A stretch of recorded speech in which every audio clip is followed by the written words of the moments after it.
Good morning, and welcome to Who Am I? Who am I? In the deepest sense of the word, we're going to ask that question. Ask it every day, both on recordings and not on recordings. Who am I? Who am I? Why am I here? How did I get here? What am I made of? How does the medium that I'm in work? How does that work? All of those questions. I don't mean to ask these questions from a pedantic position. I truly ask these questions with all sincerity. Who am I? In reference to source energy, what is source energy and how am I a part of this source energy? How does it work? How do I use this information? How do we use this information to help us be more peaceful, cooperative, happy human beings here on planet Earth? How do we do that? Now, I know in a way the answer is obvious, and yet it's not obvious at all. Whoop.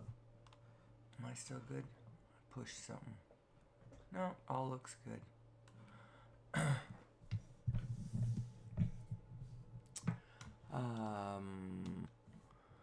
What do I mean by the answer is obvious? Well, everybody should just be peaceful. Just be loving and kind. That is indeed the destination to which we arrive. But we have a little bit of a journey before we get there. So the question really is how do these frequencies work? How do these energies work? How do I work? How does it work? Remember, it truly is what Tesla said. If you want to understand this world, think in terms of energy, frequency, and vibration. I find it more helpful to think in these terms than to think in traditional terms, like thinking about love and God and Jesus and stuff. I mean, it applies. Certainly it applies. Once you understand the frequencies, when you turn back and look at your own religion, you're going to go, oh, look at the frequency that Jesus was pointing to. He was the Prince of Peace. Peace was the frequency, the baseline frequency he started with. It's like what he was saying was all the miracles happen at this frequency. And when you're there, you're loving, you're kind, you're connected to the whole field around you. You're in harmonious alignment with all things. And so no wonder he was amazing, because he was linked up with the whole universe in a harmonic way. The Father. Now, normally, when I do my show, I don't use the G word that much. Occasionally, I might whisper it and sort of like obliquely point to, it's the same thought. But I don't just throw the word around, because I don't. I hate to say the word tainted, because that implies things that but it's definitely a charged word, and it's a word that a lot of people already have predefined in their minds. They already have an idea of what they think the G word is. And so I don't want to stumble into places where people are already focused in a predetermined direction. And so we're going to talk about frequencies and energies and vibrations and the matrix, the quantum field, all that kind of stuff. We're going to talk about that, because that really is the answer. That is the answer for us to understand how this allness thing functions, how it works, because we are a part of the body. We are part of the body of the allness that is functioning around us, that is functioning perfectly well.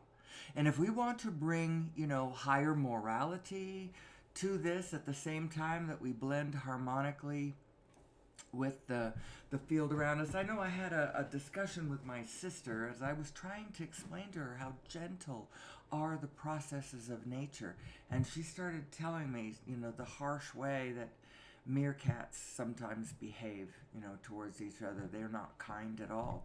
And then when you think about things like the tarantula wasp, or there's some really, really harsh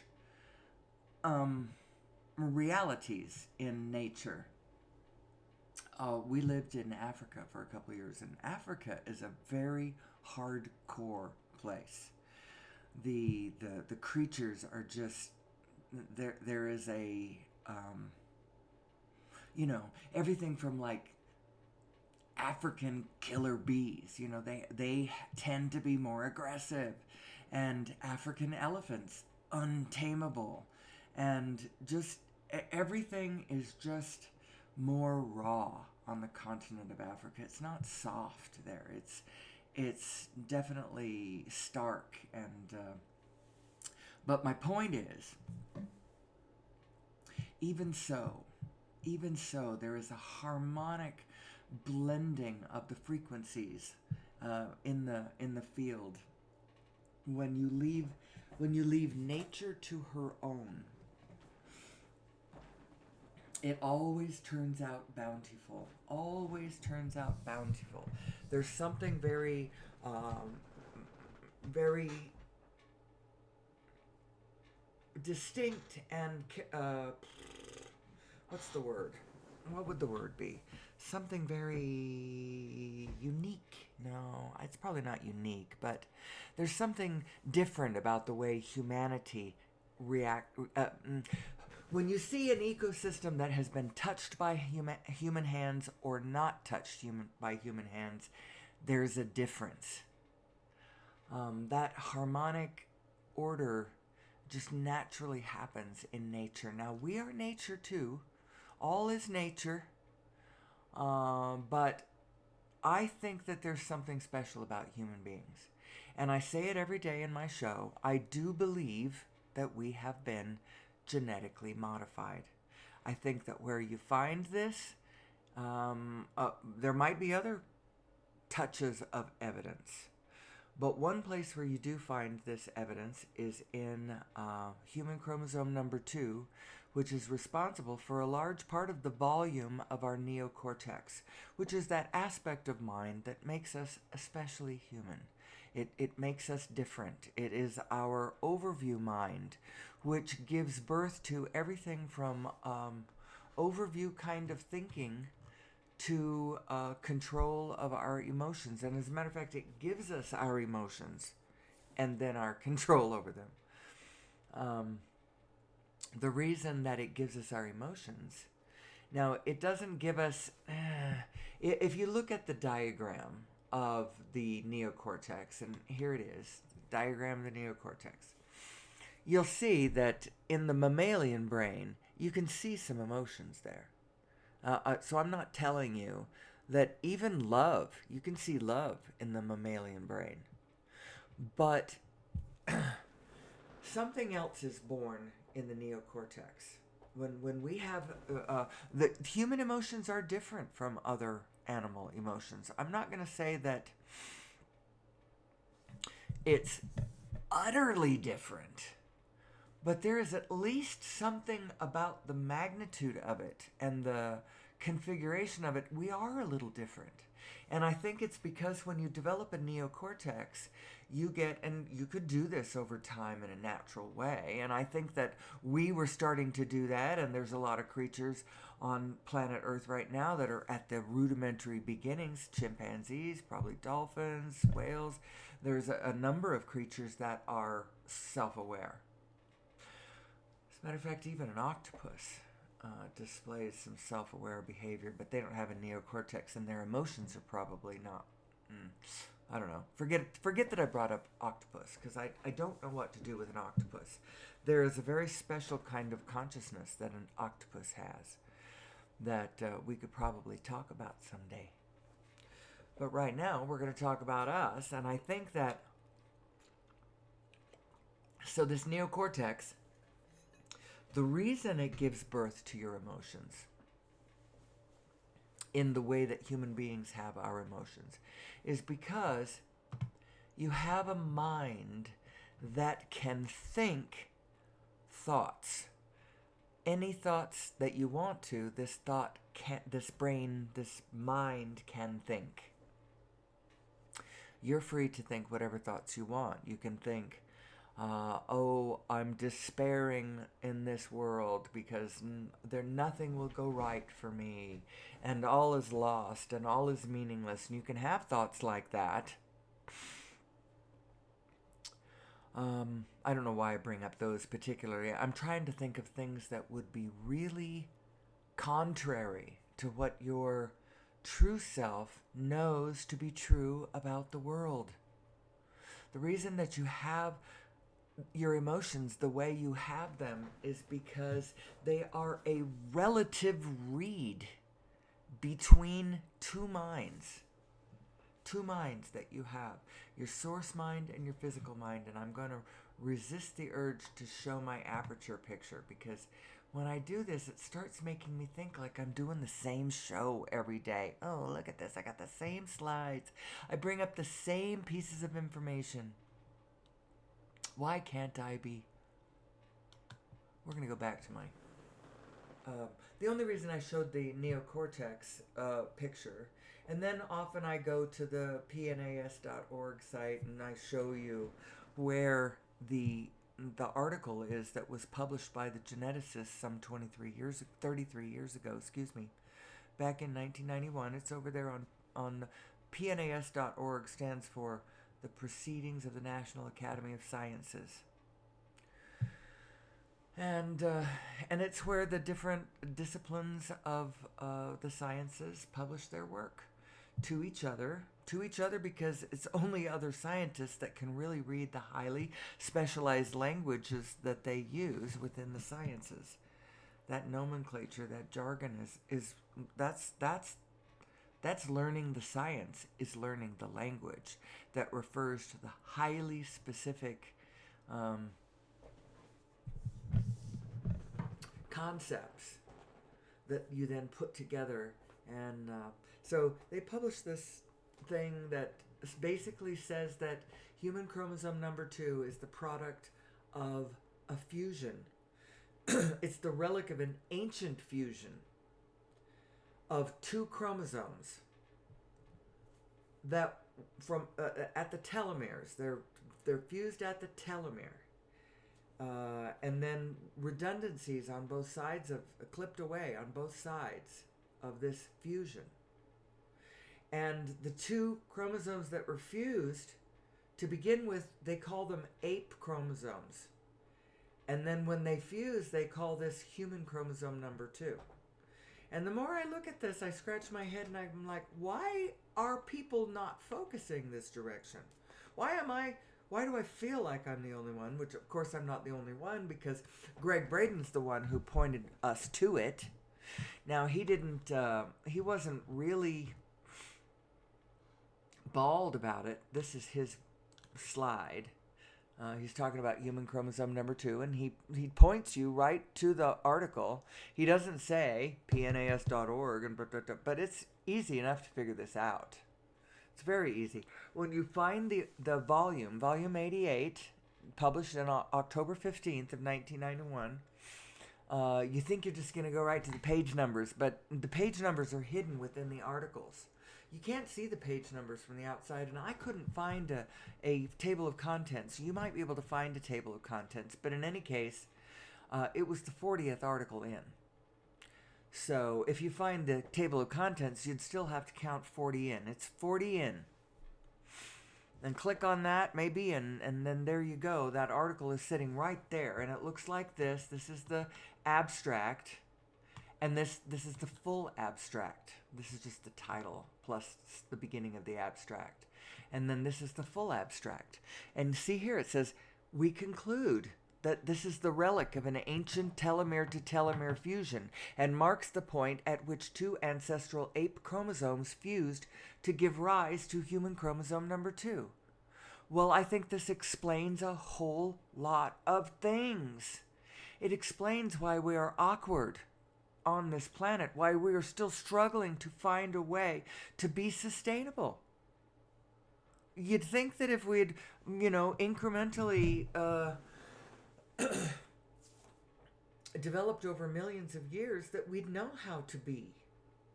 And why are there so many on the planet? Why are there so many people on the planet who adamantly declare that we did not develop incrementally? You'd think that if we'd had, that we'd know it. Because that's all that we would have been doing forever and ever. Why would we think anything different?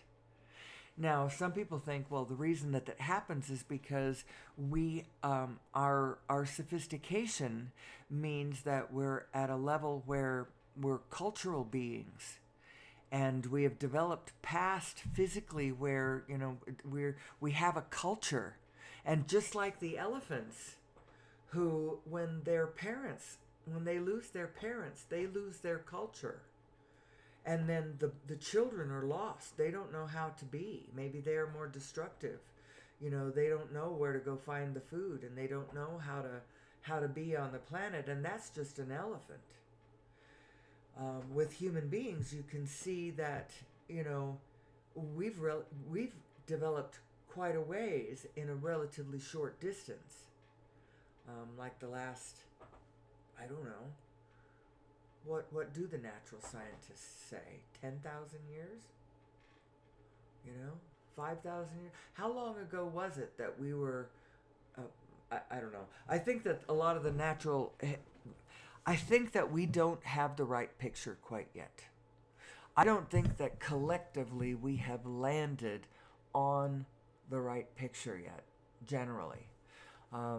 The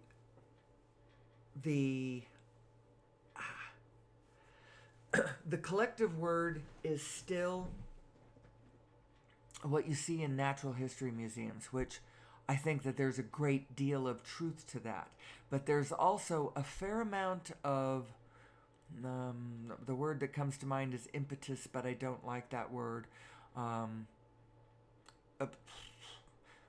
Inspiration's not the right word either. Motivation. There's a fair amount of motivation to keep the story where it is. And one of the reasons is that there's certain numbers of people who are making ungodly amounts of money selling particular textbooks for particular classes, to teach particular... I just don't think we've got it yet. There's way too many other people with different stories saying, no, you're not adding in all these thousands and thousands of pyramid structures all over the planet, not to mention all kinds of architectural structures that we really can't explain how they were made. I know that there's a lot of questions about how the pyramids were made. And my husband came to me not that long ago. He's like, they know how they were made now. They know how they were made. Those, the stones were floated down the Nile. They were floated down the Nile on barges or whatever. And that's how all of those millions of stones came to the pyramids. Because all of the pyramids were all built next to where the Nile used to be. Well, I knew that. I knew that where the pyramids are now is where the Nile used to be. I knew that. But I'm sorry, this still does not explain everything. And the Great Pyramids at Giza are not the only mysterious structures around the planet. There are structures around the planet that have stones that are thousands of tons. And I'm sorry, we still don't know how to move those damn things and set them into place where they are with the exact precision that has been done. Many of these structures aligned astronomically in, really fine-tuned ways. We haven't explained this. I'm sorry. Our mainstream story of humanity does not tell the story in its fullness. It absolutely does not. There's plenty of room to ask these questions. Who am I? What am I made of? Where do I come from? And Sheldon Cooper still pretends that quantum and cosmological physics has not been unified, but it has been. I'm sorry that the mainstream has not necessarily, and you know what? Maybe some of the edges of the mainstream have started to recognize it, but we are. I know that the main paradigms, the main commercial paradigms, locked into our economic and financial systems and our energy systems, they have not. Everything has not updated. It's not, we don't have the whole story. We're not whole in our thinking. And so there's plenty of room for people like me to come in and try to pull this together in a general way. Just in a general way. I am only pulling this together in an absolutely general way. And I leave it to others from this general framework to drill in to the specifics from this position. What position am I talking about? Well, first of all, I think we were genetically modified, which implies extraterrestrial visitations, at least, extraterrestrial contact at around 200,000 years ago, give or take, a few thousand decades. I don't know. I will agree with my mainstream science on a lot of things. Just like I'm going to agree with mainstream Western medicine on certain things. I'll tell you where Western medicine shines, where it really, really shines, and where I wouldn't trade it for anything. And that is trauma care. If I have banged my body up somehow, it's fallen out of a building or an airplane or a tree or whatever. I've been hit by an object, or sliced open. There's all kinds of things. Oh boy, take me to a hospital and now. Absolute faith. Where they don't shine as well is with chronic disease, because I don't think that modern medicine completely understands where disease comes from. I don't think they completely understand source energy. I think that they're looking at a paradigm from a physical standpoint as opposed to a vibrational one, and they undoubtedly are not overtly referencing source energy when they do it. Now, Bruce Lipton, he's not a physician, he's a cellular biologist. He had an epiphany that he remarked on in his book,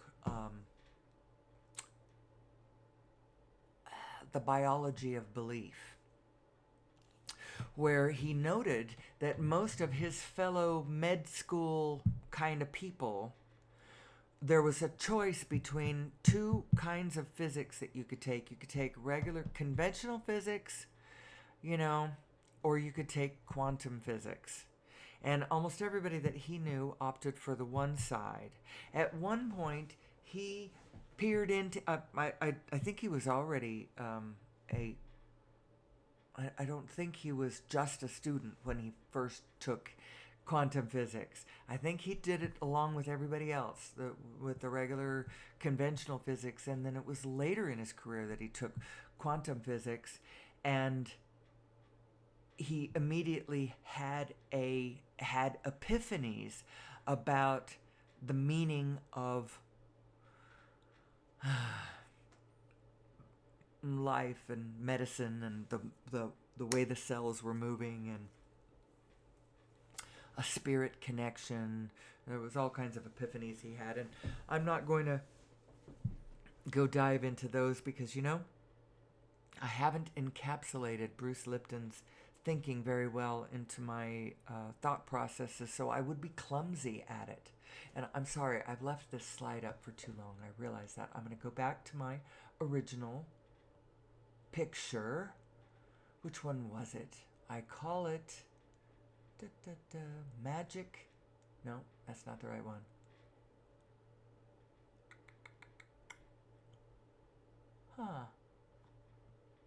Hold on. I found it. I don't need to keep coming back to the same. I have lots and lots of backgrounds. Sometimes I feel more, and then sometimes I feel more. This was what I was doing all last winter. It just felt so good as it was cold outside and it was dark in my office, and I'd turn this one on. I like this one.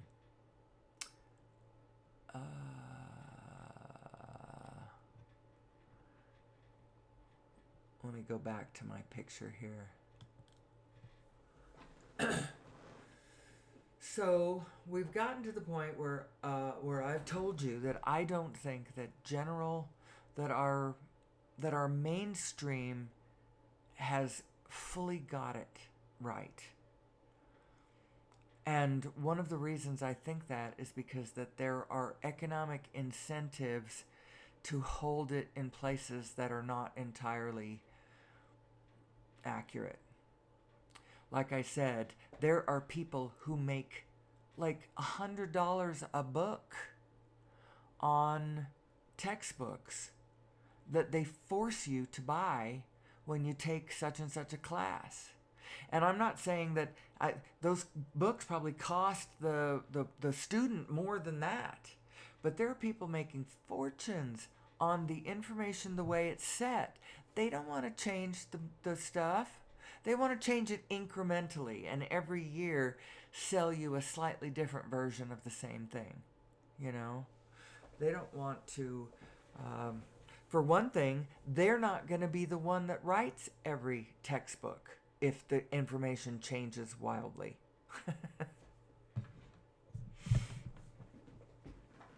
Anyway, I don't mean to be enormously cynical, because in a way I'm not cynical at all.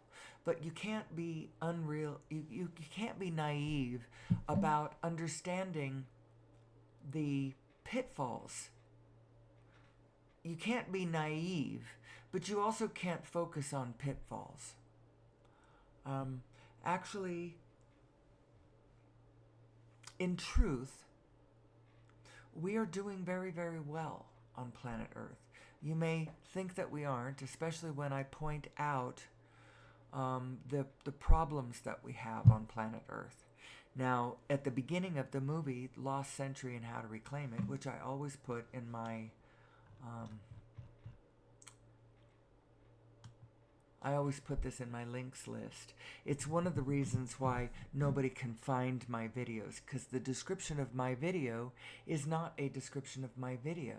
Rather, it is just this links list, trying to get everybody to, watch this stuff and tell me what you think is true about this. I don't want to hear I want to hear the yes part about this. And any of the stuff that you don't know anything about or don't feel anything about, you can just pass over that. But I want people to watch this because if this is all true, and it feels, when I put it into my iOS, when I enter this data into my iOS and then run the program, it runs clear. It's like, oh, that adds up as all the pennies drop. And so I want other people to look at this information because I just think it's really interesting. So the Lost Century and How to Reclaim It, the reason that I brought that up is because they claim, and you hear claims of this. Bruce Lipton will tell us by the middle of this century, pretty much the fish in the ocean are gone. We'll have fished them out. All the great fisheries will be gone. And the reduction in the rest of the biomass of the planet is imminent. It's underway, actually, is the word. Sixth mass extinction underway. He always points this one out. Now, I have not heard tell that we've reversed that yet. And I don't have my eyes really clearly on current events. I see them when they pass into historical sized current events. You know, ones that will be remembered for a long time. The big events I don't miss too many of those. I mean, I do know that there's a war going on in Ukraine, and I know that there's another war going on in the Middle East, and with all kinds of atrocities. We're blaming certain people for.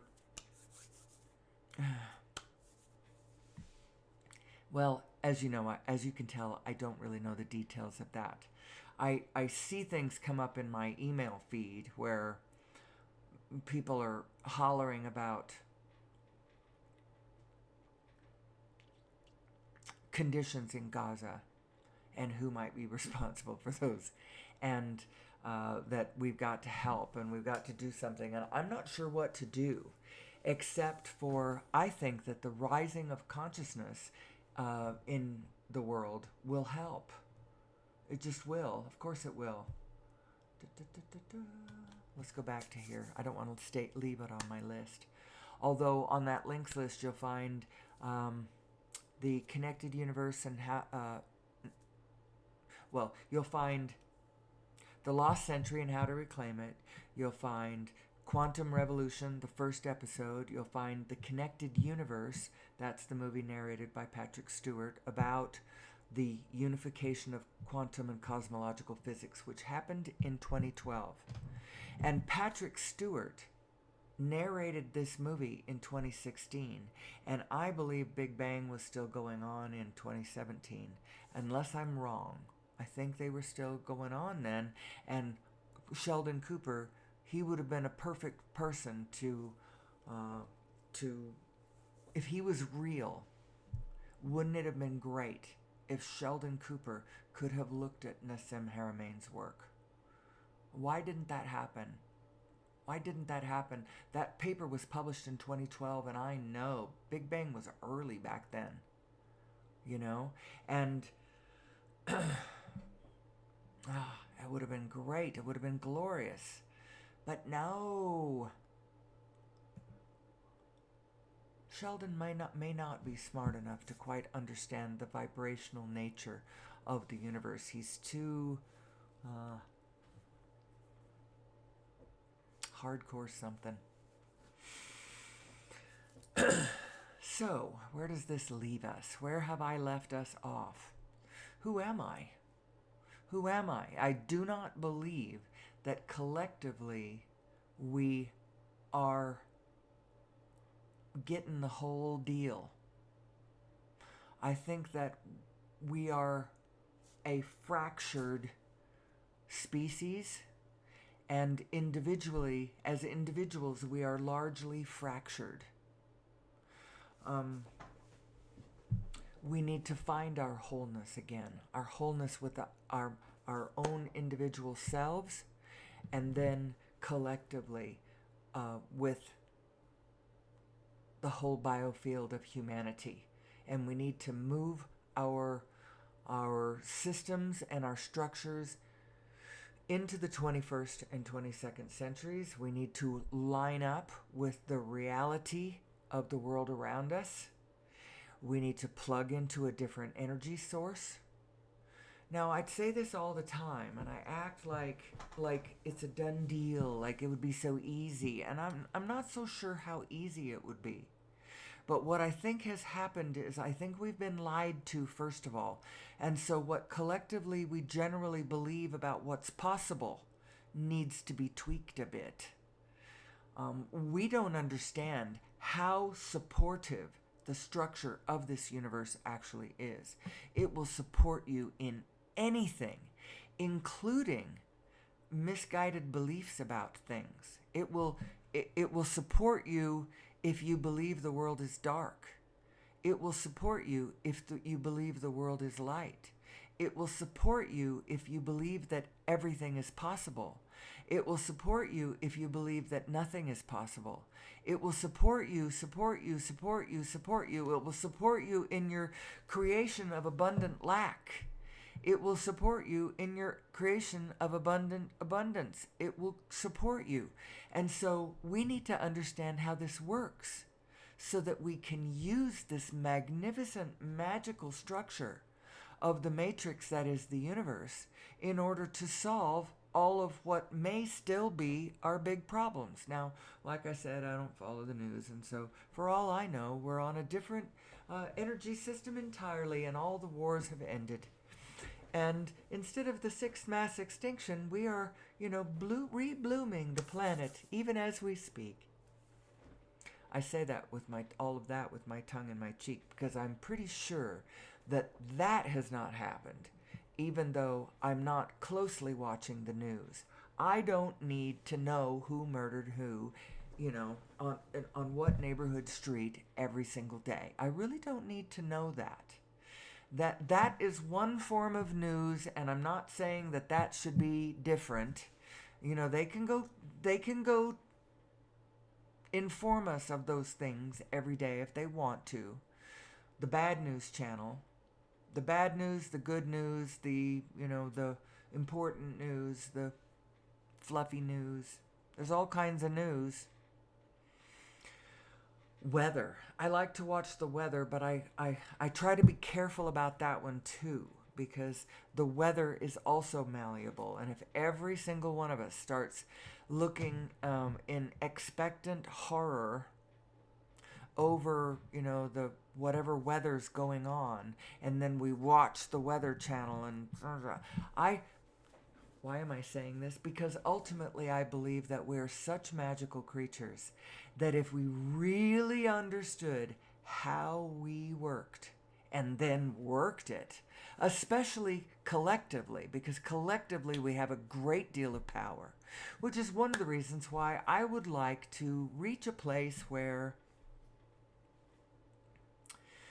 we understand who we are better, so that we can collectively make some of these things happen. What I was about to say is that I think that it is possible to affect even things like the weather.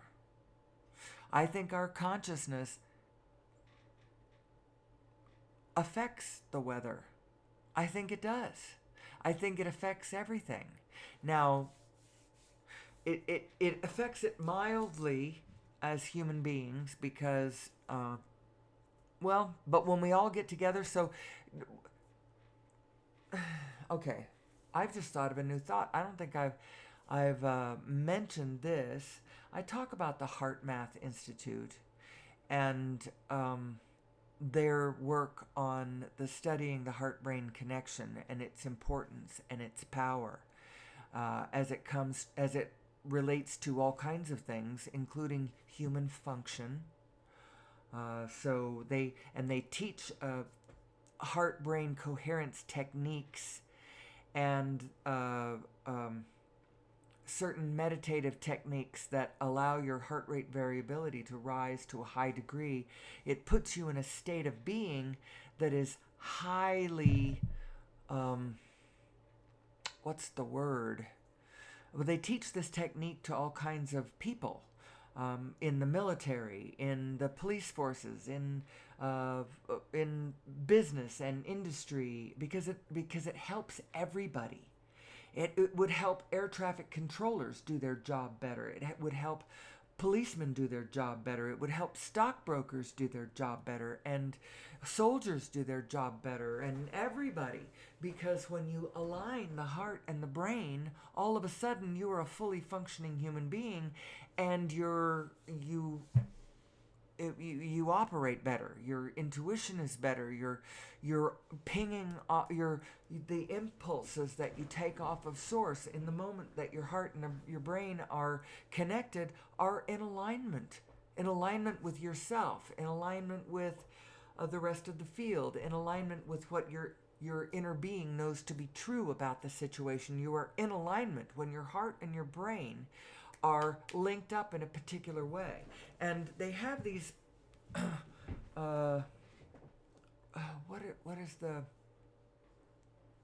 they're monitoring energies around the planet. What are they? The story is going to be not as good if I can't come up with a description of these monitors that they set up all around the world that are monitoring. See, that's the problem. I don't want to misspeak on what these things are monitoring, but there have been big events in the world where all of humanity is looking in the same direction and feeling emotions in the same direction, where these big earth monitor things monitoring the electromagnetic field of the earth, I think is what they're doing, when all human beings have strong emotion in one direction. I think one of the times that this happened was at 9/11, when 9/11 happened and humanity collectively gasped at this horror. There were these blips of the planet. They registered. We registered on the electromagnetic field of the planet. We registered. Our emotion did that. And why did I bring this up?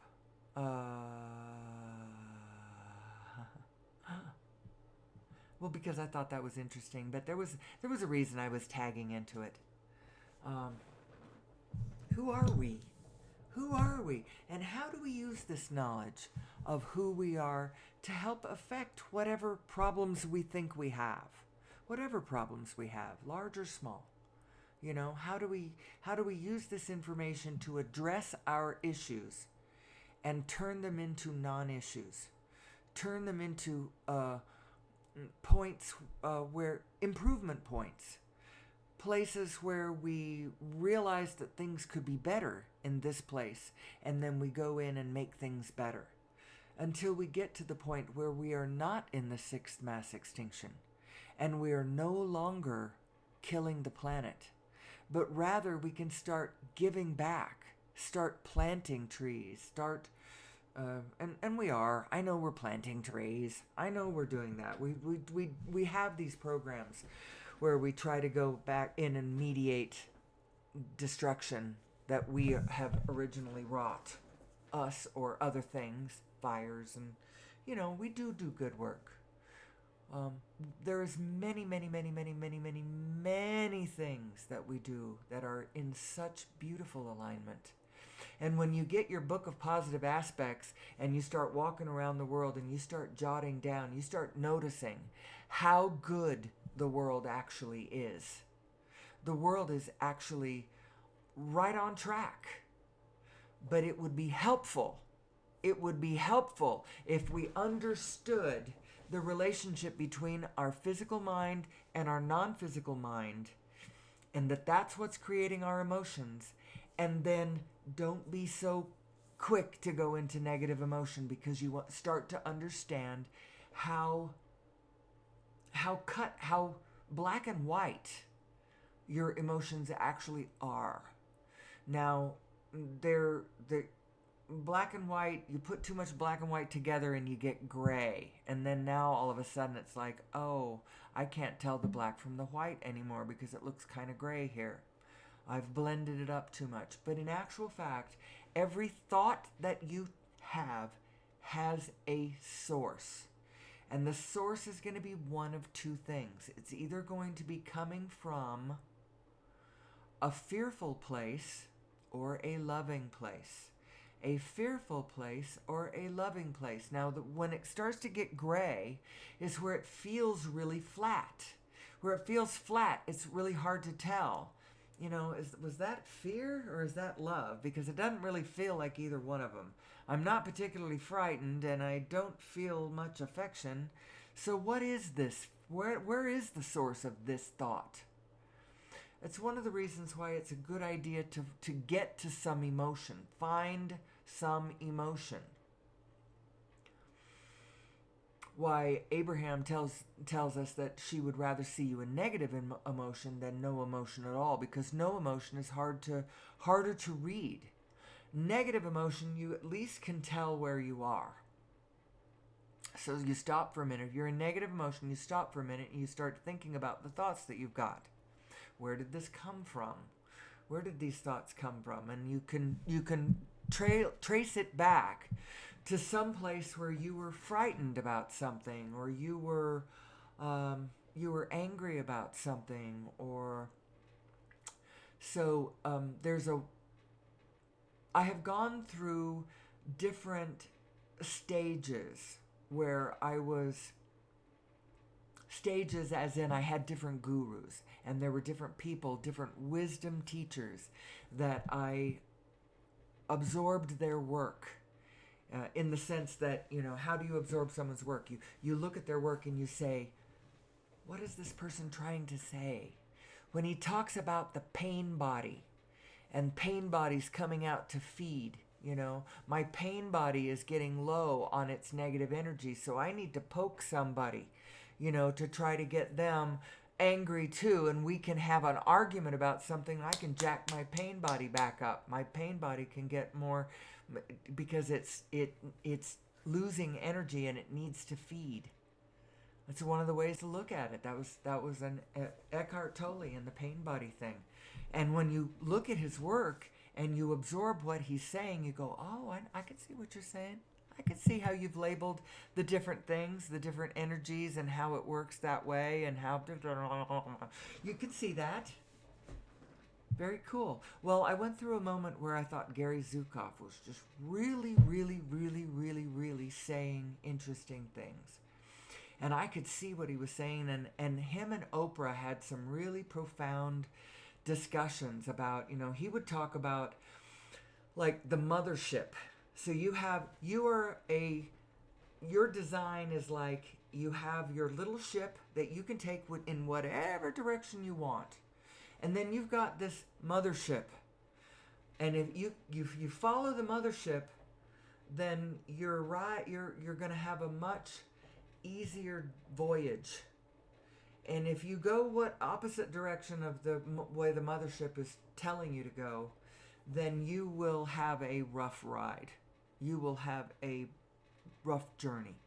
And now I can see that is analogous to the inner being idea, this idea of the two beings. I'm going to really, really, really, really quickly show this, and then I'm going to get right off of it because this is not where I'm going to stay. So this is my source mind, physical mind representation. It's really rather one-dimensional. Let's see, Magic Child. Here we go. We'll go back to this other one. But it's sort of analogous to that.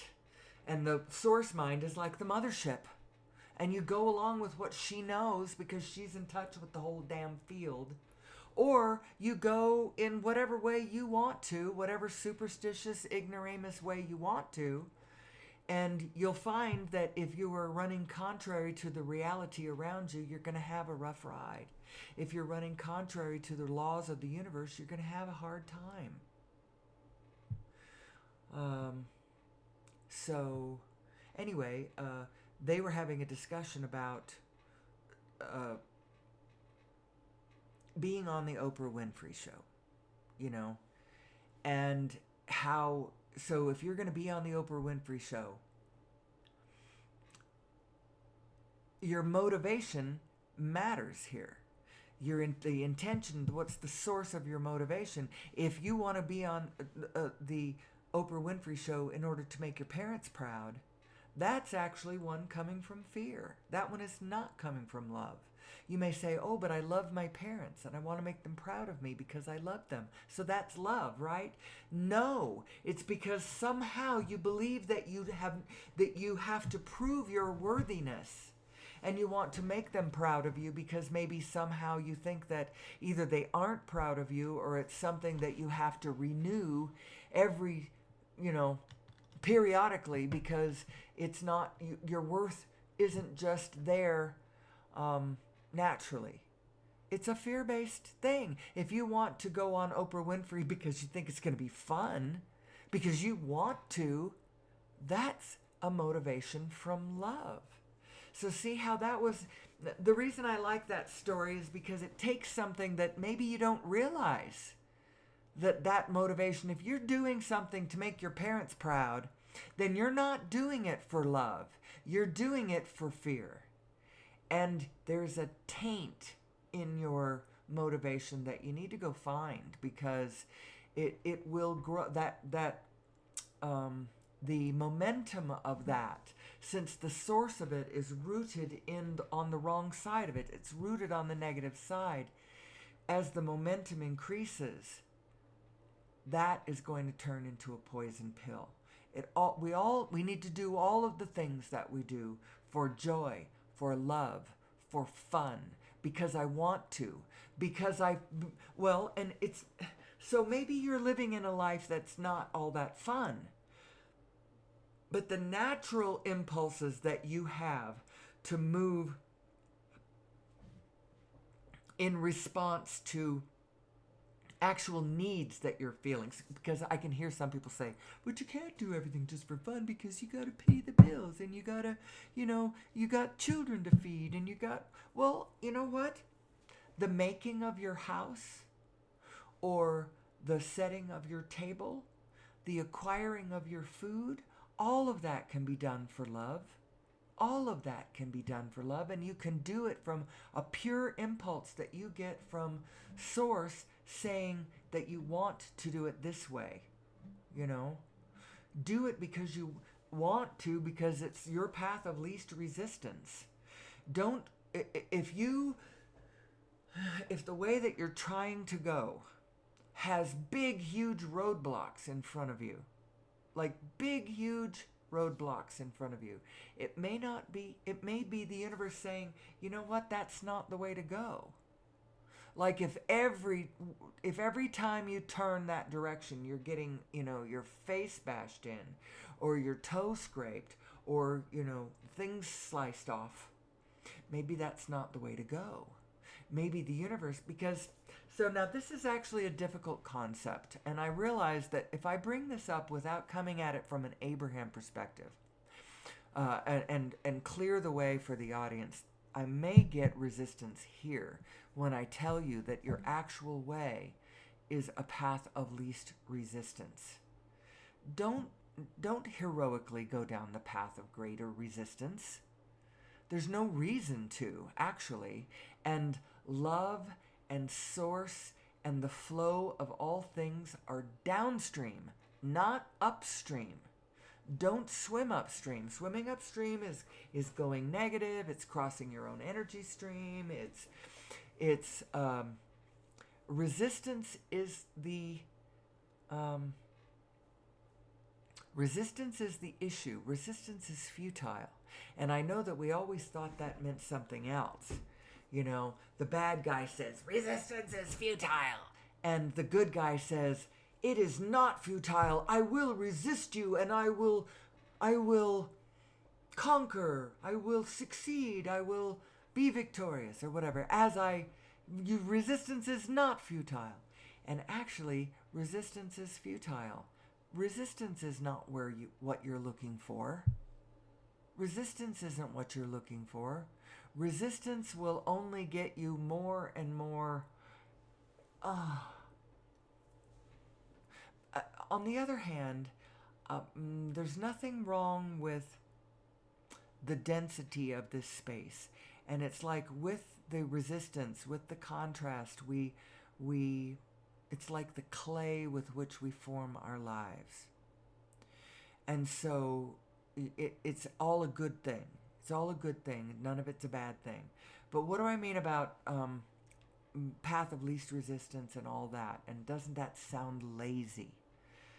If you want to find where you really are, in the places of no resistance, that's where you are, because your inner being, your inner vibrational self, who is reading the whole universe without judgment, just knowing what it is.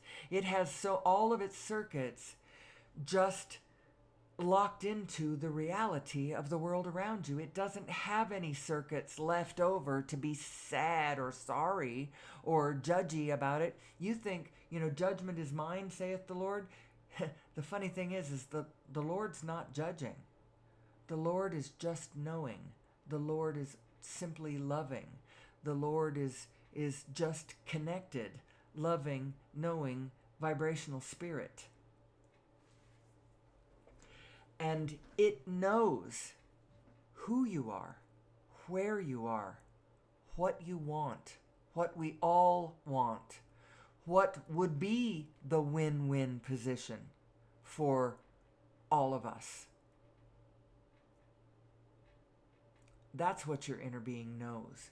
And that's why, so it's, the reason it has no resistance is because it's just vibrational. It's just reverberating through this magical universe, feeling through the holographic Planck field, this quantum oscillators, through the Planck whatever, through this cosmic jiggle.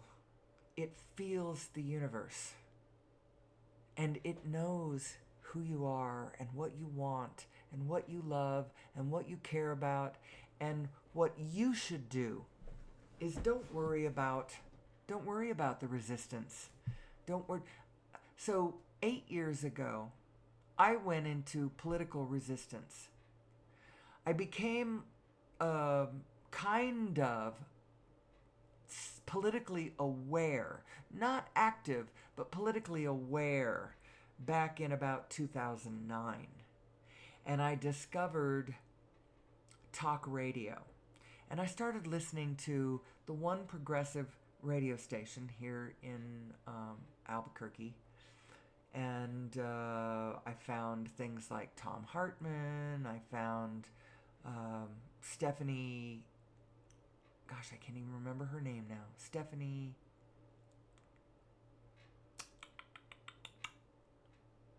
She was the daughter of the running mate of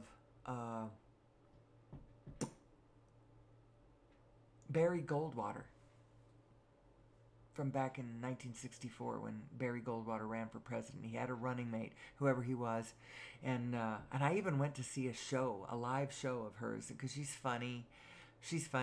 And so I became politically aware in 2009 and I was quite was progressive and liberal. Of course I was. And then and I've also been a student of the Holocaust and Hitler and authoritarian psychosis and such for many, many years, although I hadn't brought it to the level that I've got it at right now, because I hadn't met Abraham. I didn't understand that the universe was vibrational. I still I didn't quite understand where the demarcation of reality was. I have a better sense of where it is now. And you need to be a little careful about where you're so damn sure that it's real. I'm air quoting real. I actually have an air quote. You have to be careful about where you think the world is real, because that's usually where people mess up, where they think that theoretical goes to reality. That's where they mess up. You need to be way more loose and unattached to what you imagine. That's where you put the line underneath the whole thing and add it all up, and that's where it's real. You got to be careful where you do that, because if ever you add it up and it ends, the sum that you've got is negative, then you've made your miscalculation. It's a miscalculation. The whole universe is positive. It's positive, positive, positive, positive. And if it isn't, if I'm wrong and there's a whole half of it that's negative, don't worry about it. You don't have to worry about it. The only thing you have to worry about is what you're focusing on. And so all you have to do is just focus on the positive side, and the universe will support you in that. It actually is just positive. I believe that's true. I don't believe that there is a source of negative. The source of negative has to do with when us in our physical human minds, our amazing, amazing human mind equipments, when we go someplace in our physical mind that our inner being has no interest in. Your inner being has no interest in the negative side of the world. No interest in it whatsoever. She is absolutely champing at the bit and eager to play in this marvelous playground that we find ourselves in. That's all she wants to do. She's interested in everything because the universe is so complex and so beautiful and so surprising and amazing and detailed and potential. There's just so much. She wants to play. She wants to be joyful. She wants to love. And she knows where everything is. And so if you decide, oh, look at this dark thread over here, and if I follow it, oh my gosh, look at how it blooms and grows, and all this darkness now surrounds me in my mind. And now I've imagined that, all is lost, and all is wicked, and all is negative, and the devil is out to get us all. You can do that. You can do that. But it's not going to get you anywhere. It's not going to get you anywhere except for lost. Because the way your equipment is designed, you have only two directions. You move on thoughts, and those thoughts come from one of two places, love or fear. Love or fear. Love or fear. Now, if it's a really, really, really flat thought, it either doesn't have much charge either way, and it doesn't matter, or you have to trace it way, way back and find the seed wherever it is. You may be able to find it. If it doesn't have much emotion behind it, it probably doesn't really matter. But all thoughts actually have positive or negative charge. And if they're positive, then you're facing forward. And if they're negative, then you're facing backwards. And once a thought starts... This happens every day. I get right in the middle of this, and then I realize how many concepts in this moment were not established in the framework before I started talking about these things. So if you're new to the show, and you probably aren't, you're probably my one person that listens, and that's okay. That's okay. I appreciate that I have any ears on this. And I also appreciate those thumbs up that I get. I really appreciate that. I'm attempting to go farther and farther. One of the things that I would like to prove is how capable all human being consciousnesses actually are.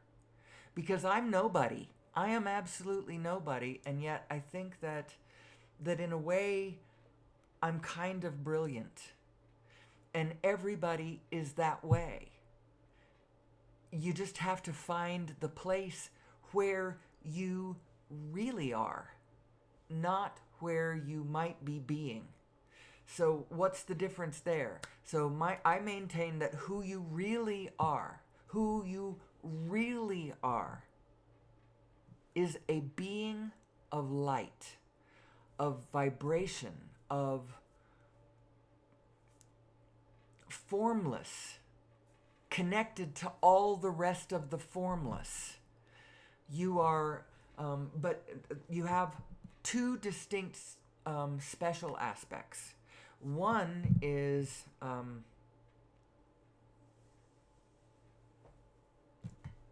two distinct and special aspects. There's all kinds of ways to delineate this. You are the form and the formless.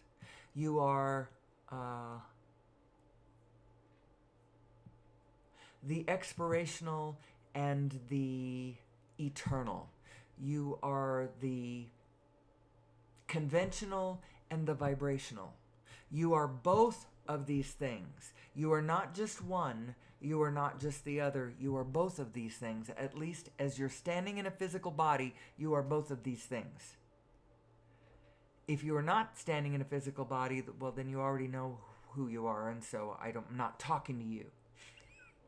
But if you're standing in a physical body, you are both of these things. You are form and formless. If you're not in a physical body, you're just formless. But the form here, Abraham calls it the leading edge. Physical form is where all the interesting is, even if you're formless. So if you are in the realm of spirit, say you've died and you've reemerged into non-physical, it's not like you're over in the non-physical section, playing harps and singing praises to God forever. You're right here on the leading edge with everybody, because that's where it's interesting. That's where materiality blooms, becomes and begoes. That's where it's interesting. That's where the formless becomes the form. That's where it's interesting. So Abraham tells us that we are vibrational beings in a vibrational universe. That you were source energy before you came into this body, and the larger part of you still is. Now that's her words. That's how she says it. You were source energy before you came into this physical body, and the larger part of you still is source energy. And so, now actually all of you is source energy. All of you is an extension of source energy. But that's where I get to the place where I describe, okay, you are your physical body, and then you are this formless body that connects to all of the rest of the universe. And because of that, because it's vibrational and you are connected to all of the rest of the universe, of course, the you that you are wants a win-win for more than just you and your physical body. Because you are more than just you and your physical body. You are the rest of the field around you. And the you that you really are wants us all to do better. We all do better when we all do better. And how does that work? I know at one point I did talk about path of least resistance. And I know some people don't understand path of least resistance. They think, yeah, but those bad people over there are being bad. We need to resist them. Yes and no. Yes, you resist them, but you don't resist them by otherizing them and going over to them and pushing against them. That's not what you do. When you do that, you just create more resistance. You actually make it worse. And I was gonna say this. I got really resistant, politically resistant 8 years ago, and it didn't help at all. As a matter of fact, it seemed to give the other side more power. The resistance, the polarization, hands more power to the opposite side of the pole. When I polarize, I add more energy to the polarity in the field, and the us and them becomes stronger. It didn't do anything to make us more harmonious or more in alignment. It actually, I think that the resistance that we did gave him way more power than he ever would have had. And so it made me pause. It made me stop and get sit back on my heels and go, you know what? I can see the effect of this resistance is actually a problem. Because now I don't know how to solve this in a highly specific place until you understand it at a general level and then come at it from that general understanding, now dial into a specific. And now I could, but when you go right to the place where it's specifically all screwed up, and then you say, well, how do you not okay, I'm going to tell you from a general standpoint that the us and theming is the problem. The otherization is a problem. And so when we noticed the Nazi phenomenon, 100 years ago, the answer is not us and them. Us, see what them is doing and resist them. That is actually not the answer. It might seem like the answer. But the answer is really that we are a single morphogenetic field on planet Earth. And it is the disenfranchised and the left out, the ones falling through the cracks of the systems, the ones that are not being taken care of, the ones who are frightened and then become angry. And then they lock into that anger. And then they draw their lines of conclusion, and then they add it all up or subtract it all out or whatever, however you want to put that. I think there's some subtracting going on. They subtract it all out and they come up with their conclusion, and then they go for it. That's what those Nazis did. That's what the inner circle, that group of men. It's interesting because it was a group of personalities that wove together to make the ministry of that. And they were all friends of Hitler, of course. Friends, I suppose I used that word loosely.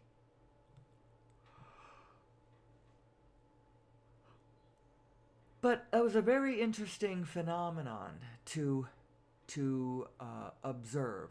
And one of the biggest characteristics about it was a very strong level of us and them. As a matter of fact, the whole Nazi paradigm is built on us and them. We are the Aryans.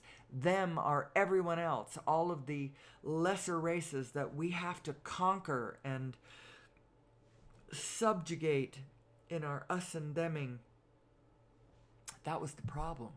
It was the us and them that created that horror, that shit show. Was them doing the us and theming, and then us going along with that. Obviously, you are the problem, because look at what you're not living and let living. You're laying waste everywhere. You're attacking your neighbors. This cannot stand. Crazy phenomenon to be observing. And so I'm a student of that. And when I saw certain things in the field, certain similarities of spirit on one side, one of the parties is definitely the party of grievance. The one who's pissed off, who's angry, who thinks that others are to blame for all the problems. That's actually the psychology of one of our parties. One of our parties is way more us and them, and way more blaming somebody else for what the problem is, instead of understanding that we are one. I'm sorry, people, but we are a superorganism, and we need to play nice with ourselves. We need to understand what we're really trying to do here. We are a single morphogenetic field unto this planet. And the way to harmoniously operate is through the heart-brain connection, through this love frequency, through this non-resistant, it's sort of, think of it as the non-resistance of the Christian martyrs. They didn't fight back. They just loved God and stood up for Jesus or whatever, and just loved, as Saint Stephen was being stoned to death, he is. And well, let's do this one. How about when Jesus is on the cross and he looks down and he's not in resistance? He didn't fight back. He didn't say, "My followers, release me so that I can preach my loving message to the world." He did not resist. He allowed what happened to him to happen. And then, no, actually, we can talk about that too. I'm not even sure that makes sense. I made sense of it once. I thought that what he was perhaps demonstrating was that the power of the soul is so strong that you can't hurt me. When you hurt my physical body, you have not hurt me. You don't be afraid of this physical world. There is nothing that can actually hurt you, not even the Romans. Don't be afraid of the Romans. Don't be afraid of the Romans. You are made of quantum Plancks. No, Jesus never said that. You are made of Plancks, and nothing can hurt the Planck.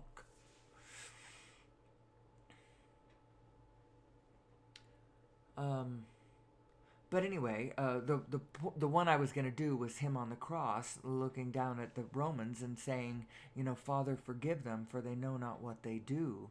It's that kind of, I'm not judging, I'm not resisting kind of energy.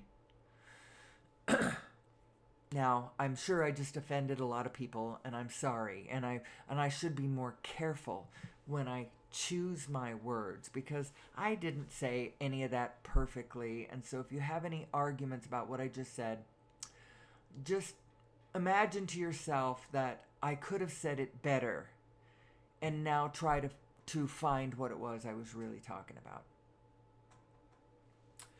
So what would the answer have been? Instead of to fight the Nazis, we needed to understand what that whole thing was. It was human beings who were frightened because of the Great Depression, who had just gone through worse than that in the early part of the 20s, the 1920s. That was terrible. What happened to Germany right after the First World War?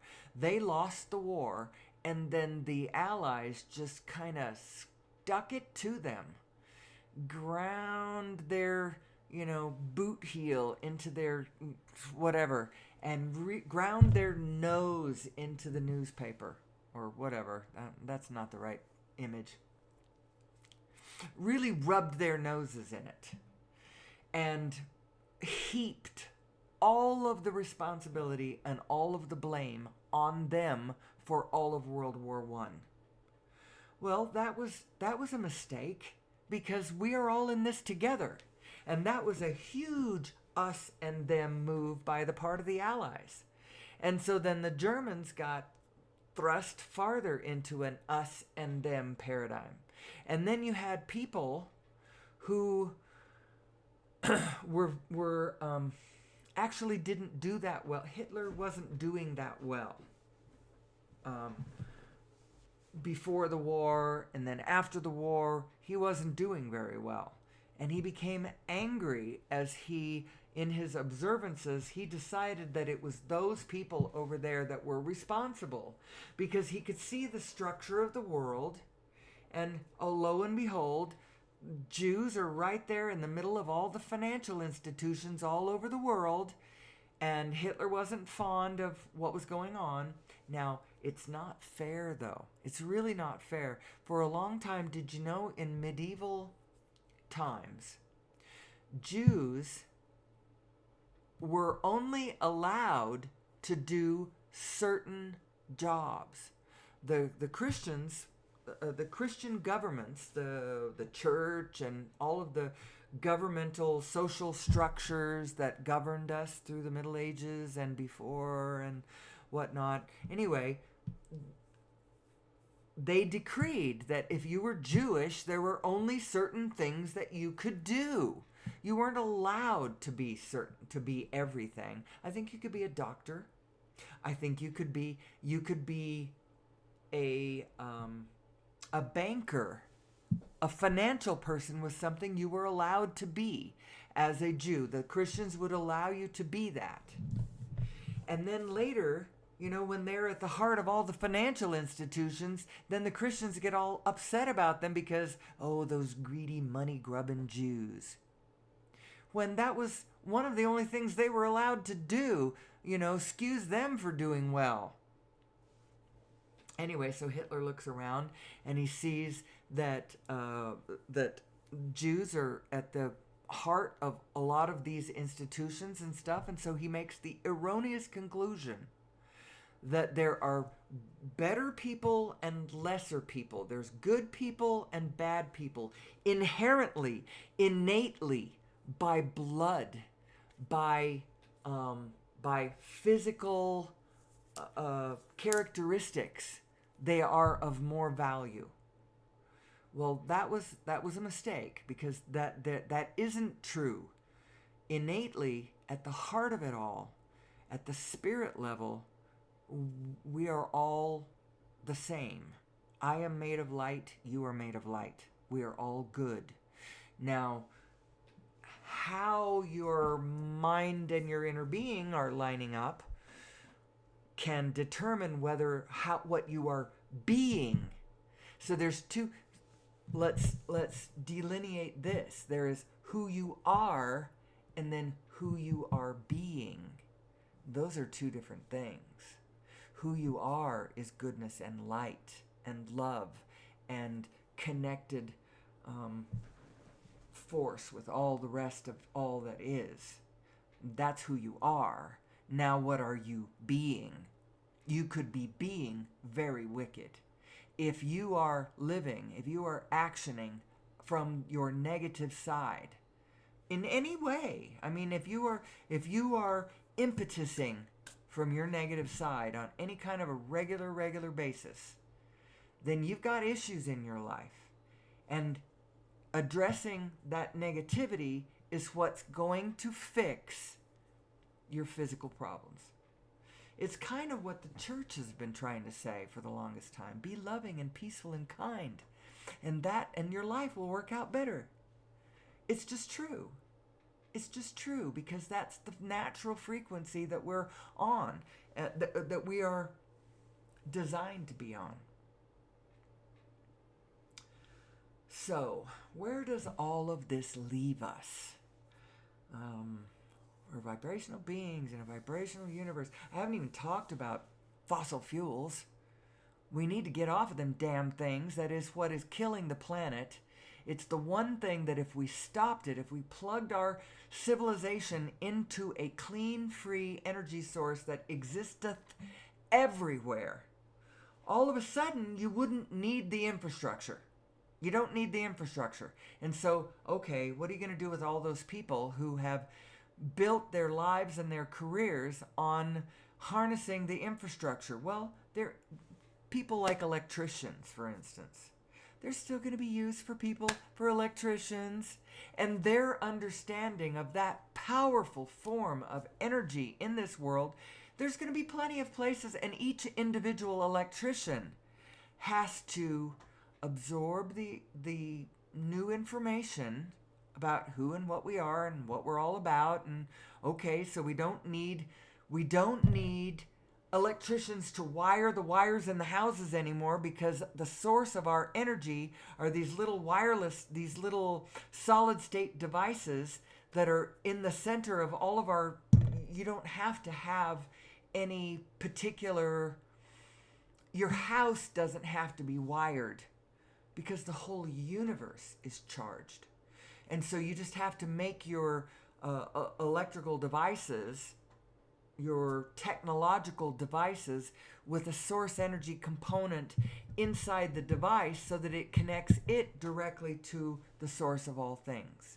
That's how you do it. But the electricians, they're going to be the ones who are going to understand this the best. And they're going to grow and they're going to expand. You don't have to worry about what are these people going to do. Well, you do have to worry about it, but you don't really have to worry about it. You know, what are all the people who are involved in fossil fuels right now, who their expertise has to do with, well, you can take their expertise and bend it a slightly different direction on a planet that's gonna survive, you know, instead of on a planet that's on its way to cinderdom.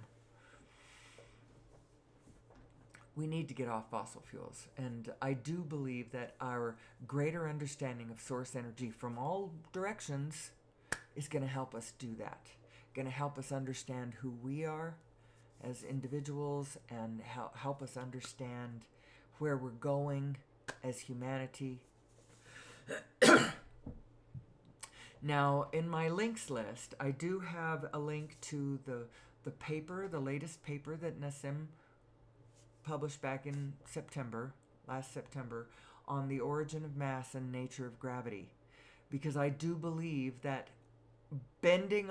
focusing our attention in this direction will help us to understand these things. Where is matter coming from? How does it come into being when it crosses the event horizon of the 0 point energy field? When a Planck turns from a oscillator just kind of flexibly being ready to spin or not, jiggling with all the rest of the Plancks, goes from that to going into spin and becoming a coherent something. Well, let's see, is it this one? This is the one.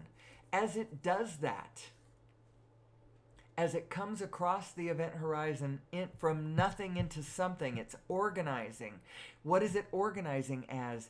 It's spin. It's spinning. It's spinning as it becomes anything.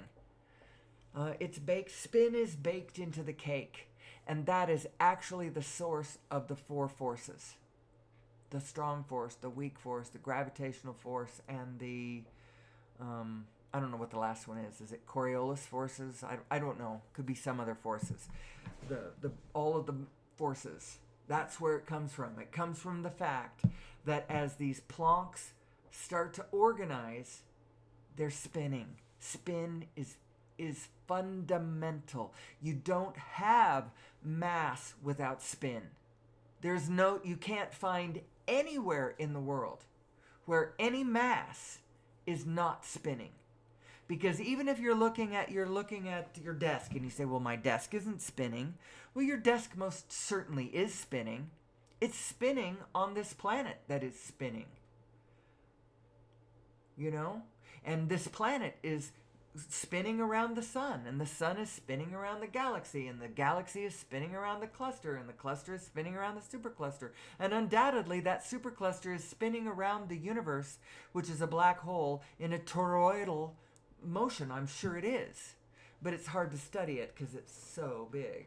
It's hard to confirm that. But we can see it all the way up to the supercluster, can't we? There is nothing that is not spinning. It's all spin. And as a matter of fact, there's something really, really profound about that.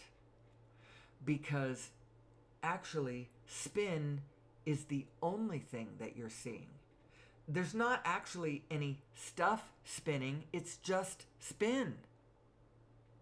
It's little vortices of spin, little vortices and big vortices, and it's all spin. And I think that we need to understand this because it's going to leap our civilization forward, both through energy and gravitational control, because this is going to help us understand how to break free of gravity without having to do it through this massive force of breaking through the resistance of planet Earth, burning through it with fossil fuels or whatever kind of burning fuels that we've got going on. So let me go back to my picture. I want to go back to my picture.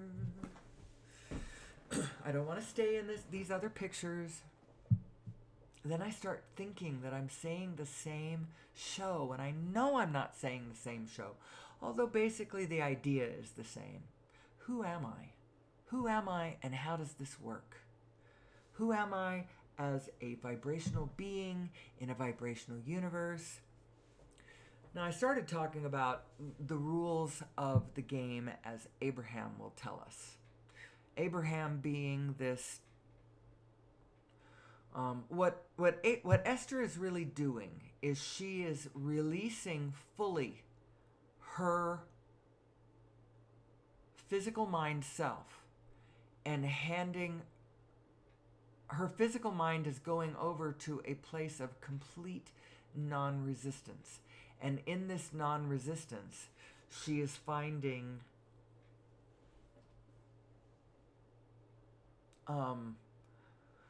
alignment with her inner being who knows everything. Now she's linking up with non-physical consciousness. I do it too. I do it less completely than she does. Esther is not as present as Abraham is there. Abraham and Esther are more distinctly different characters.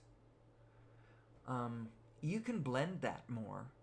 We all are Abraham and Esther, but we are different levels of both and different blendings of both of those. But we all have access to Abraham, and Abraham tells us that. You have access to this powerful, non-resistant energy field, this data field, this information field. It's universal consciousness, people. And so we all have access to it, and we've all been there. Whenever you find yourself there, you go, oh, I've been here before. Okay, I get it. I know it. You feel it. You feel it. Now, depending on how long you spend over there, your physical mind can start, translating what you're seeing, what you're feeling, what you're knowing. It's all of the information is there. Anyway, I don't know where I'm going with that, except for just that. I was gonna talk about what Abraham says, and then I claimed that, oh yeah, we all have access to this information, and Abraham directed me to it, and then I go to my own non-resistant place, and I feel around with her words, trying to, what is she talking about? What does she mean? And then it clicks in, and you go, oh yes. Yes, I know exactly what you're saying. I get it. I see it. I know it. I feel it. I'm there too. And so now I can tell you, we're vibrational beings in a vibrational universe. And the steps of creation go like this. 1, 2, 3. Step 1, I ask. Step 2, source answers. Step 2, source answers. Step 3, my work again. I've got to get into a mode of frequency that expects an answer. Because if I'm sitting in a place where I don't believe an answer's coming, then I'm not even looking for that answer. But if I believe an answer has been given, now I can go get into that mode where it's like, okay, well, if it's been given, where is it? Where is it? I know you're there. Where is the answer? So this has to do with the vortex of creation. I understand. And someday I'm just going to do me paraphrasing Abraham with very little of any of the other stuff, me adding everything else in. because I have added everything else in, and I can talk about it from so many different angles that sometimes it's hard to know what angle to. So many angles equals no angle at all, and I sit here going, well, I don't know what to say. But you got the steps of creation, 1, 2, 3.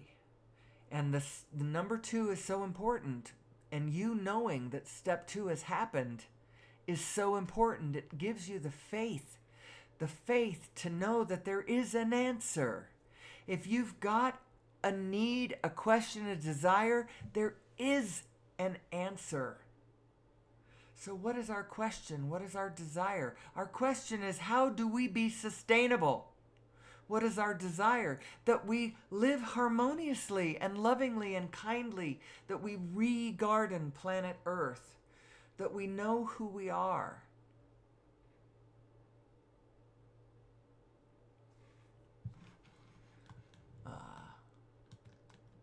So what do I want? I want sustainability.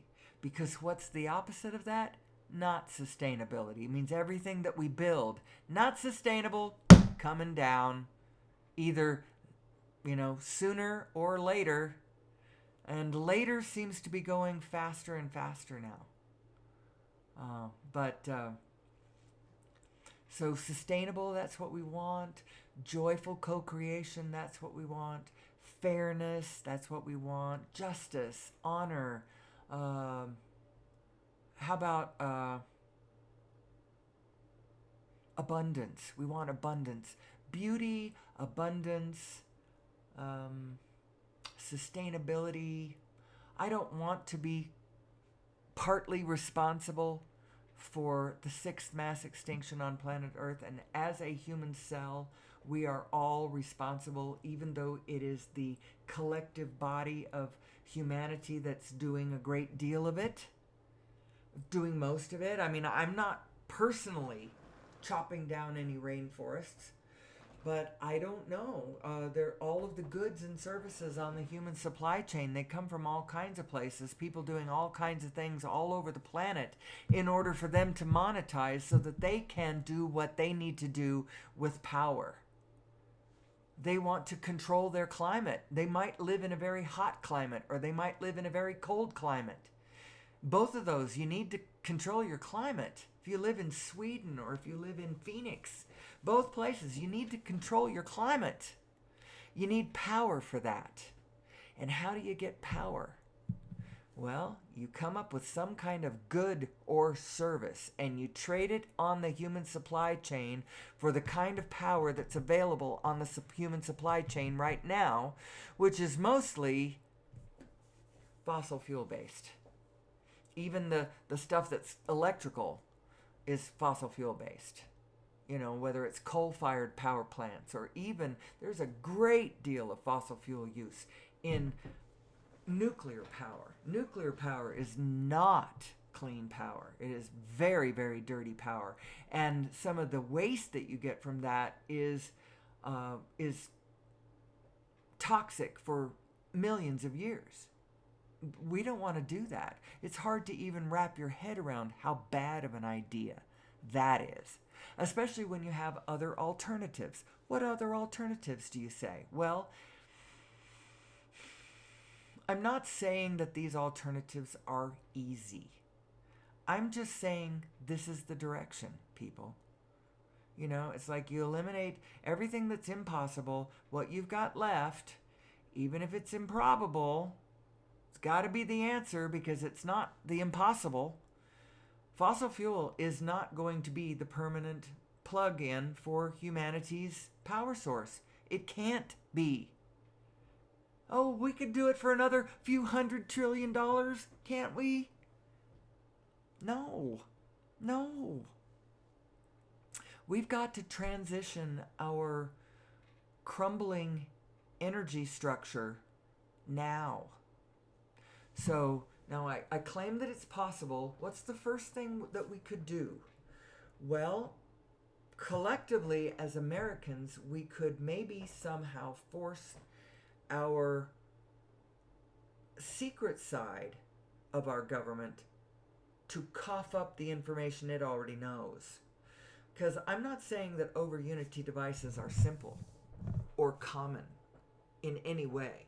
They're not common and they're not simple. They're complicated. You have to be kind of a genius and really clever and in order to be able to come up with one. And that's what these people were that came up with these things. And then they wanted to protect that information and build their own billion-dollar empire. But they needed the cooperation of the government to do that. They need the patent so that their intellectual property is protected, so somebody else can't just look at it and go, oh, I see how that works, I'm going to make me one of these. And so then you go to the government for that patent, and then they say, nope, you can't do that because of national security reasons. And then they steal that away, and then it's squirreled away, and who knows where this information exists somewhere.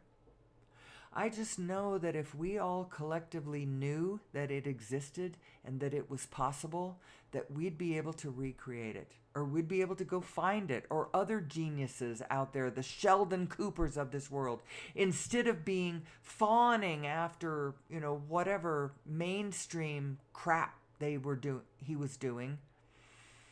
He could do something really genius, like understand source energy. Like, plug us into source energy, please, Sheldon Cooper.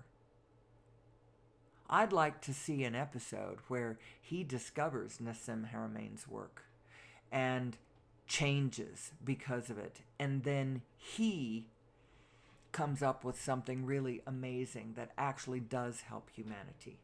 I'd like to see that. I bet Chuck Lorre is not, I bet he's never going to write such a thing.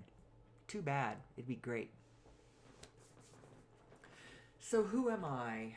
And what do I do with any of this information that I have? Well, me specifically, I have to do what everybody else has to do. I have to live my physical life as best I can. And what will help me do that is to know that I have a vibrational self that is guiding me. I no longer take my negative mind particularly seriously. Now, my problem, where I end up mostly, is, let's go to an emotional guidance scale. Now, based on what I've been talking about today, your positive self is your real self, and your negative self is just who you're being. Who you're being because you're not taking your guidance. You're not understanding your guidance. Your guidance is telling you as you go into the negative states of emotion, oh, you're veering away from where your inner being is. That's why it feels like this unpleasant sensation that you're calling doubt or overwhelmment or pessimism or worry or anger or revenge or any of that. That is the sensation of those emotions, is your inner being expressing to you that you are leaving her. Your thoughts are going in places where you're no longer resonating with the greater part of who you are. You're not resonating. You're in chaotic discord with that aspect of you. So if you start to touch into negative emotions, just stop right there. So I find myself sometimes in boredom, occasionally in frustration.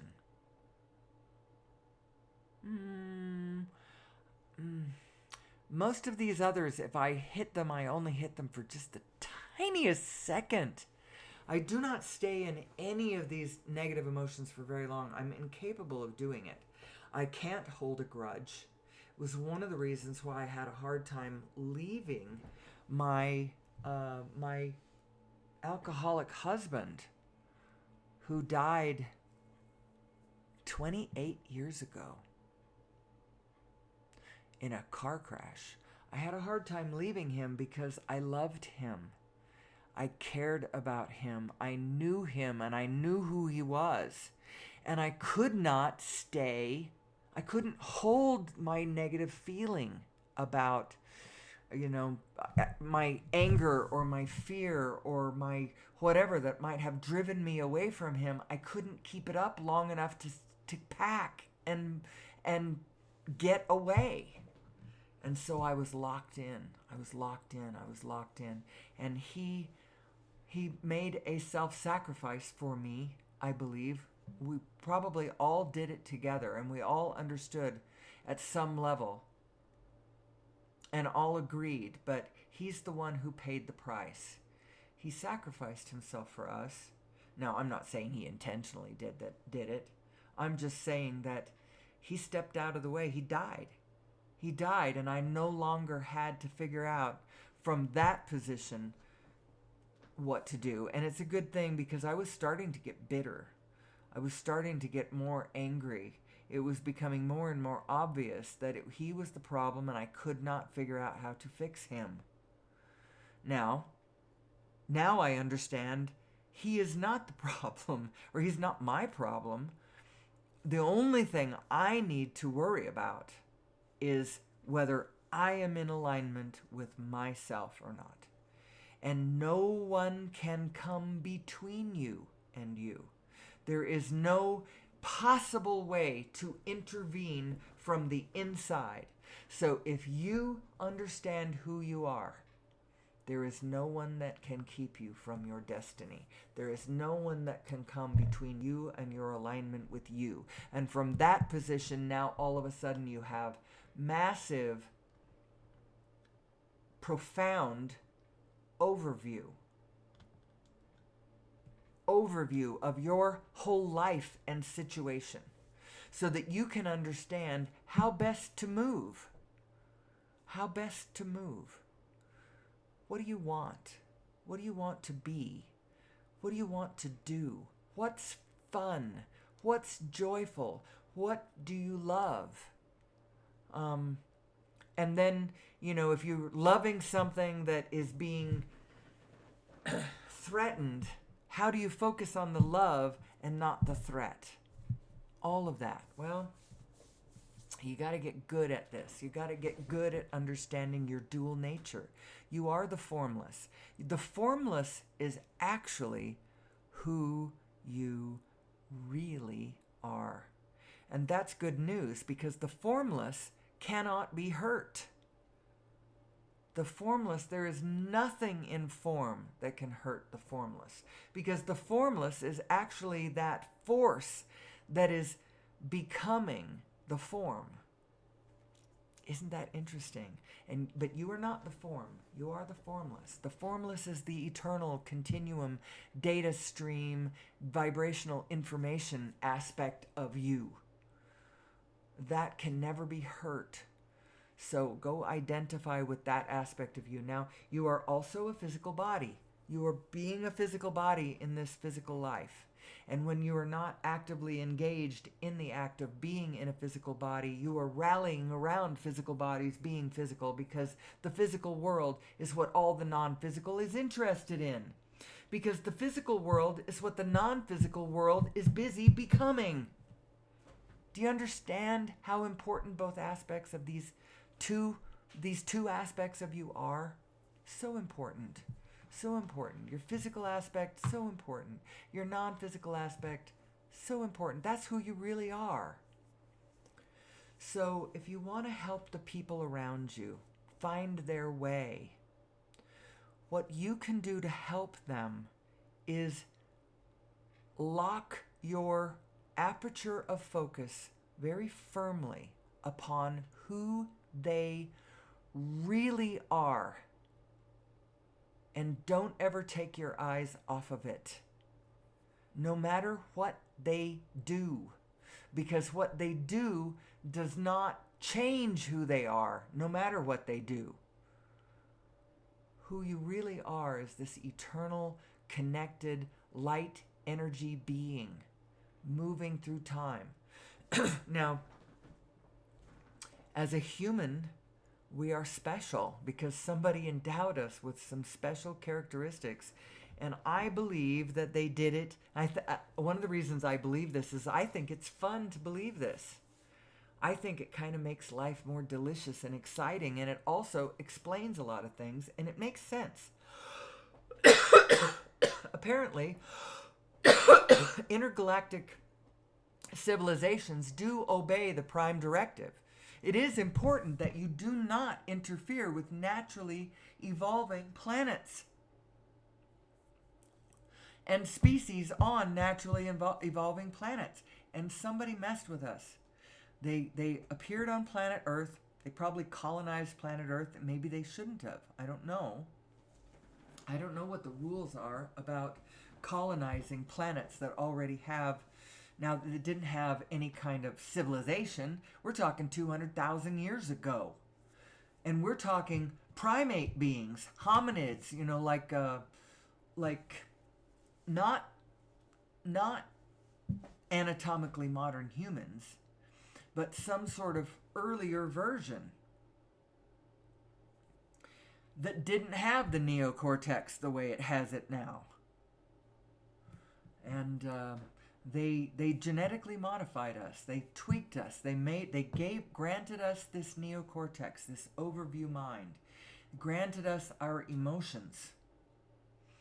Now it's time for us to understand cosmically what the meaning of our emotions are, so that each of us can guide our own lives into more peaceful, loving, harmonic, and cooperative waters.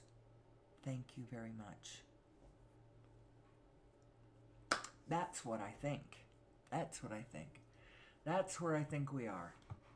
And I think that since we are coming up close to 2 hours, I think I've done a pretty good job today in my little program. And so I'm going to leave you until tomorrow. I'm going to go find my way in my physical world today. I live a very small life, so I have to really focus in on, well, what the heck should I do? Because we're retired. We've got a source of money. I don't have to work. But I would like to spend money on things around the house.